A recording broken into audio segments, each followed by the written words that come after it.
നമസ്കാരം. കർണാടക ഷിരൂരിലുണ്ടായ മണ്ണിടിച്ചിലിൽ ആ ദുരന്തത്തിൻ്റെ കുറ്റങ്ങളും കുറവുകളും ഒക്കെ തന്നെ നമ്മളിപ്പോൾ ചർച്ച ചെയ്യുമ്പോൾ മലയാളികൾ എന്തുകൊണ്ട് നിങ്ങളുടെ തലയ്ക്ക് മുകളിൽ നിൽക്കുന്ന മുല്ലപ്പെരിയാർ ദുരന്തം ചർച്ച ചെയ്യുന്നില്ല? 130 വർഷം പഴക്കമുള്ള മുല്ലപ്പെരിയാർ അണക്കെട്ട് തകർന്നാൽ എന്തായിരിക്കും കേരളം നേരിടാൻ പോകുന്ന ആ മഹാദുരന്തം? ഷിരൂരിൽ സംഭവിച്ചതായിരിക്കില്ല, അതിനേക്കാൾ 10 മടങ്ങ് ഇരട്ടി ശക്തിയോടെ ആയിരിക്കും കേരളത്തിൽ ആ ദുരന്തം ഉണ്ടാവുക. അതുകൊണ്ട് തന്നെ പ്രേക്ഷകർ ഈ വാർത്തയൊന്ന് ഷെയർ ചെയ്യുക. മുല്ലപ്പെരിയാർ അണക്കെട്ടിന് സമീപം പുതിയ അണക്കെട്ട് പണിതേ തീരുവെന്ന് പറയാനുള്ള ചങ്കൂറ്റം എന്തുകൊണ്ട് കേരള മുഖ്യമന്ത്രി പിണറായി വിജയനില്ല? തമിഴ്നാട് മുഖ്യമന്ത്രി സ്റ്റാലിനെ കാണുമ്പോൾ മുട്ടുവിറയ്ക്കുന്ന സ്ഥിതിയിലാണ് ഇപ്പോൾ പിണറായി സർക്കാർ. മുല്ലപ്പെരിയാർ അണക്കെട്ടിന് ആയുസ് 50-80 വർഷം മാത്രമാണെന്നാണ് അതിൻ്റെ നിർമ്മാതാവായിട്ടുള്ള ബ്രിട്ടീഷ് എഞ്ചിനീയർ പെനിക്യുക്ക് അവകാശപ്പെട്ടത്. ഇന്ന് ആ പെനിക്യുക്ക് ജീവിച്ചിരുന്നെങ്കിൽ മുല്ലപ്പെരിയാർ അണക്കെട്ട് പൊളിച്ചു മാറ്റണമെന്ന് അദ്ദേഹം തന്നെ തമിഴ്നാടിനോട് ആവശ്യപ്പെടുമായിരുന്നു. അതിദുർബലമായ അണക്കെട്ട് പൊളിച്ച് പുതിയത് പണിയണം എന്ന ശക്തമായ നിലപാട് സ്വീകരിക്കാനുള്ള ആ ഒരു ആർജവത്വം പിണറായി വിജയന് എന്നുണ്ടാകും എന്നതാണ് കേരളം ഇപ്പോൾ ആകാംക്ഷയോടെ ചോദിക്കുന്നത്. മുല്ലപ്പെരിയാർ അണക്കെട്ടിലേക്ക് കാല് കുത്തണമെങ്കിൽ പോലും ഇന്ന് തമിഴ്നാട് കനിയണം എന്ന ആ ഒരു ഗതികേടിന് എന്നുണ്ടാകും കേരളത്തിന് പരിഹാരം എന്നതും ഇപ്പോൾ നമ്മളെ ഇരുത്തി ചിന്തിപ്പിക്കുന്ന ഒരു ചോദ്യമാണ്. മുല്ലപ്പെരിയാറിൽ പുതിയ അണക്കെട്ട് നിർമ്മിക്കാനുള്ള നടപടികളുമായിട്ട് കേരളം മുന്നോട്ട് പോകുവാണെന്നും ഇക്കാര്യത്തിൽ തമിഴ്നാടുമായിട്ട് ചർച്ചകൾ തുടരുമെന്നുമൊക്കെ തന്നെ ഇപ്പോൾ വ്യക്തമാക്കിയിരിക്കുകയാണ് മന്ത്രി റോഷി അഗസ്റ്റിൻ. അത് പൊട്ടിയാലും ഈ ചർച്ചകൾ തീരില്ല എന്നതാണ് യാഥാർത്ഥ്യം. 5 വർഷത്തെ നിർമ്മാണ കാലഘട്ടം കൂടി നോക്കിയാൽ ലോകത്തിലെയും അതോടൊപ്പം തന്നെ രാജ്യത്തെയും ഏറ്റവും പഴക്കം ചെന്ന അണക്കെട്ടാണ് മുല്ലപ്പെരിയാർ. പൊട്ടിത്തകർന്നാൽ കേരളത്തിലെ 30 ലക്ഷത്തിലേറെ ജനങ്ങൾ മുങ്ങിയോ മണ്ണിലകപ്പെട്ടോ അതിദാരുണമായിട്ട് മരണപ്പെടുമെന്ന ഭയാനകമായിട്ടുള്ള സ്ഥിതിവിശേഷം നിലനിൽക്കെ കാരണഭൂതൻ അല്ലെങ്കിൽ മുഖ്യമന്ത്രി ഉൾപ്പെടെ കേരളത്തിലെ നേതാക്കൾക്ക് ഇപ്പോഴും ഇതിലൊരു മൗനമാണ്. അടുത്ത മാസത്തോടെ നമുക്കറിയാം മഴ ശക്തമായി ഇടുക്കി അണക്കെട്ട് ഏറെക്കുറെ പൂർണ്ണമായിട്ട് നിറയുമെന്ന ഒരു സാഹചര്യവുമുണ്ട്. ഓർക്കുക, ഒരാഴ്ച പെരുമഴ തുടർന്നാൽ വൻ പ്രളയത്തിനുള്ള സാധ്യതയും നമുക്കിവിടെ തള്ളിക്കളയാനാകില്ല. ഇതേ സമയത്ത് മുല്ലപ്പെരിയാർ അണക്കെട്ടും നിറയുന്ന സാഹചര്യം ഉണ്ടായാൽ കേരളത്തിന് ഒരു മുൻകരുതലും സ്വീകരിക്കാനുള്ള ഒരു സാഹചര്യമോ സമയമോ ഉണ്ടാകില്ല. അത് മാത്രമല്ല, മുല്ലപ്പെരിയാർ അണക്കെട്ട് എങ്ങാനും തകരുന്ന ഒരു സാഹചര്യം ഉണ്ടായാൽ പെരിയാർ വള്ളക്കടവ് മുതൽ ഉപ്പുതറ വരെയുള്ള 40 കിലോമീറ്റർ പ്രദേശത്തെ പെരിയാർ തീരം അപ്പാടെ തീരുന്നതായിരിക്കും. ആയിരക്കണക്കിന് ജനങ്ങളുടെ ജീവനും തീരത്തെ മുഴുവൻ കെട്ടിടങ്ങളും അപ്പാടെ നാമാവശേഷമായി തൂത്തെറിയപ്പെടും എന്ന ഭയാനകമായിട്ടുള്ള സ്ഥിതിവിശേഷമായിരിക്കും കേരളത്തിന് നേരിടേണ്ടി വരിക. ഇത് വെച്ച് താരതമ്യം ചെയ്യുമ്പോൾ, മുല്ലപ്പെരിയാർ ദുരന്തം വെച്ച് നമ്മൾ താരതമ്യം ചെയ്യുമ്പോൾ ഷിരൂരിൽ ഉണ്ടായതാകട്ടെ അത് ചെറിയൊരു ദുരന്തമാണ് എന്ന് മലയാളികൾ ഓർക്കണം. ഒരു മുന്നറിയിപ്പിനോ രക്ഷാപ്രവർത്തനത്തിനോ പോലും നമുക്ക് സമയം ലഭിക്കാത്ത വിധം കേരളം വെള്ളത്തിൽ മുങ്ങുന്ന ഒരു സാഹചര്യമായിരിക്കും ഉണ്ടാവുക.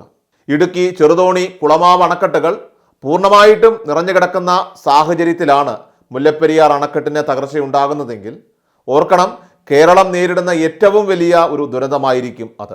കേരളമെന്നല്ല, ഇന്ത്യയും അതോടൊപ്പം തന്നെ ലോകരാജ്യങ്ങളും എല്ലാം തന്നെ സാക്ഷി വഹിക്കുന്ന ഏറ്റവും വലിയൊരു ദുരന്തത്തിലേക്കായിരിക്കും സംസ്ഥാനം നീങ്ങുക. മുല്ലപ്പെരിയാർ അണക്കെട്ട് പൊട്ടിത്തകരുന്ന ഒരു സാഹചര്യം ഉണ്ടാവുകയും ഇടുക്കി ഡാം നിറഞ്ഞു കിടക്കുകയും ചെയ്യുന്ന സാഹചര്യത്തെ നേരിടാനായിട്ട് കേരളത്തിന് യാതൊരു സംവിധാനവുമില്ല. ചെറുതോണി അണക്കെട്ടിൻ്റെ 5 ഷട്ടറുകൾ ഒരേ സമയം പൂർണ്ണമായിട്ട് തുറന്നു വെച്ചാലും മുല്ലപ്പെരിയാർ അണക്കെട്ടിലെ വെള്ളം താങ്ങാനുള്ള ശേഷി അത് കുളമാവ് അണക്കെട്ടിനില്ല എന്നതാണ് മറ്റൊരു വസ്തുത. കുളമാവ് അണക്കെട്ട് കല്ലിൽ പണിത ഡാം ആയതിനാൽ തന്നെ ഒട്ടും തന്നെ ബലവത്തല്ല എന്നതാണ് പ്രധാന ഒരു പരിമിതി. ചെറുതോണി, ഇടുക്കി അണക്കെട്ടുകൾ സുരക്ഷിതമാണെങ്കിലും ഇതേ പദ്ധതിയിൽ തന്നെയുള്ള കുളമാവ് വഴി പുറത്തേക്കൊഴുകുന്ന പ്രളയം അല്ലെങ്കിൽ ആ പ്രളയജലം താഴെയുള്ള 4 അണക്കെട്ടുകൾ കൂടി തകർത്തേ മുന്നോട്ട് പായുകയുള്ളൂ എന്നതാണ് ഭയാനകം. ഭൂതത്താൻകെട്ട്, മലങ്കര അണക്കെട്ടുകൾ ഉൾപ്പെടെ 4 ഡാമുകൾ കൂടി തകരുന്ന സാഹചര്യം കേരളത്തിന് ചിന്തിക്കാൻ കൂടിയാവില്ല. ഇടുക്കി, എറണാകുളം ജില്ലകളിലായിരിക്കും ഈ മഹാദുരന്തം ഏറ്റവും അധികം നാശം വിതയ്ക്കുക. കോട്ടയം, ആലപ്പുഴ ജില്ലകളിലും ദുരന്തം വൻ നാശം വിതയ്ക്കാനുള്ള സാഹചര്യമാണ് മുന്നിലുള്ളത്. എറണാകുളം ജില്ല പൂർണ്ണമായിട്ട് വെള്ളത്തിൽ മുങ്ങുമെന്നതാണ് ഏറ്റവും ഭീതികരവും. എന്തിനേറെ പറയണം, നെടുമ്പാശ്ശേരി വിമാനത്താവളവും അതുപോലെ തന്നെ ആലുവയിലെ ഫാക്ടറികളും അമ്പലമുകൾ ഓയിൽ റിഫൈനറിയും ഉൾപ്പെടെ കേരളത്തിലെ എല്ലാ സംരംഭങ്ങളും തകർന്ന് തരിപ്പണമാകും. അതുമാത്രമല്ല, അണക്കെട്ട് തകർന്നാലുണ്ടാവുക മലവെള്ളപ്പാച്ചിൽ മാത്രമല്ല, ഇത്രയും വലിയ ആഘാതത്തിൻ്റെ ഭാഗമായിട്ട് ഭൂകമ്പവും മലയിടിച്ചിലും കൂടി സംഭവിക്കുമെന്നതാണ് ഭീതികരം. ഇടുക്കി അണക്കെട്ടിൽ നിന്നുള്ള വെള്ളം ഏലപ്പാറ വാഗമൺ മലകൾ തകർത്ത് പ്രളയം കോട്ടയം ജില്ലയെ കൂടി തരിപ്പണമാക്കാനുള്ള സാധ്യതയും ഏറെയാണ്. പെരിയാറിന് പുറമെ മീനച്ചിൽ മണിമല നദികളിലും പ്രളയമുണ്ടായാൽ അത് ചിന്തിക്കാനാവാത്ത സാഹചര്യമായിരിക്കും സൃഷ്ടിക്കുക. കുട്ടനാട് പൂർണ്ണമായിട്ട് മുങ്ങിപ്പോകുമെന്നതാണ് മറ്റൊരു സാഹചര്യവും. മുല്ലപ്പെരിയാർ അണക്കെട്ടിന് സമീപം പുതിയ അണക്കെട്ട് പണിതേ തീരുവെന്ന് പറയാനുള്ള ആ ഒരു ചങ്കൂറ്റം എന്തുകൊണ്ട് പിണറായി വിജയനില്ല? തമിഴ്നാട് മുഖ്യമന്ത്രി സ്റ്റാലിനെ കാണുമ്പോൾ ഇപ്പോഴും മുട്ടുവിറയ്ക്കുന്ന സ്ഥിതിയിലാണ് കേരളത്തിലെ പിണറായി സർക്കാർ. മുല്ലപ്പെരിയാർ അണക്കെട്ട് പൊട്ടിയാലുണ്ടാവുന്ന അതിഭയാനകമായിട്ടുള്ള ആ സാഹചര്യം മുൻനിർത്തി ഒരു ഹർത്താൽ പ്രതിഷേധം പോലും നടത്താനുള്ള ആ ജനകീയ പ്രതിബദ്ധത സംസ്ഥാന സർക്കാരിന് ഇല്ലാതെ പോയിരിക്കുന്നു. മുല്ലപ്പെരിയാർ അണക്കെട്ടിന് ആയുസ് 50-80 വർഷം മാത്രമാണെന്നാണ് അതിൻ്റെ നിർമ്മാതാവായിട്ടുള്ള ബ്രിട്ടീഷ് എഞ്ചിനീയർ പെനിക്യുക്ക് അവകാശപ്പെട്ടത്. തമിഴ്നാട്ടിലെ കമ്പം, തേനി, ഗൂഡല്ലൂർ, രാമനാഥപുരം, മധുര ഉൾപ്പെടെ 4 ജില്ലകളിലെ വരൾച്ചയ്ക്ക് പരിഹാരമായിട്ടാണ് ബ്രിട്ടീഷുകാർ കേരളത്തിലെ മുല്ലപ്പെരിയാറിൽ അണക്കെട്ട് നിർമ്മിക്കുവാനായിട്ട് തീരുമാനമെടുത്തത്. സിമെന്റിന്റെ ഒരു അംശം പോലും ചേരാതെ സുർക്കിയും അതോടൊപ്പം തന്നെ ചുണ്ണാമ്പിലും പണിത ഈ അണക്കെട്ടിന് 125 വർഷത്തെ ആയുസ് ലഭിച്ചു എന്നത് തന്നെ ഇക്കാലത്ത് അതിശയമായിട്ടുള്ളൊരു കാര്യമാണ്. കാരണം മുല്ലപ്പെരിയാർ അണക്കെട്ട് പണിയുന്ന കാലത്ത് ഇന്ത്യയിലെ ഏറ്റവും വലിയ അണക്കെട്ടുകളിൽ ഒന്നായിരുന്നു അത്. ഇന്ന് ഏറ്റവും പഴക്കം ചെന്ന അണക്കെട്ടുകളിൽ ഒന്നാണ്. മുല്ലപ്പെരിയാറിനെ കുറിച്ച് എന്തിനാണ് ചർച്ച? അവസാന മണിക്കൂറിൽ എന്ത് ചർച്ച?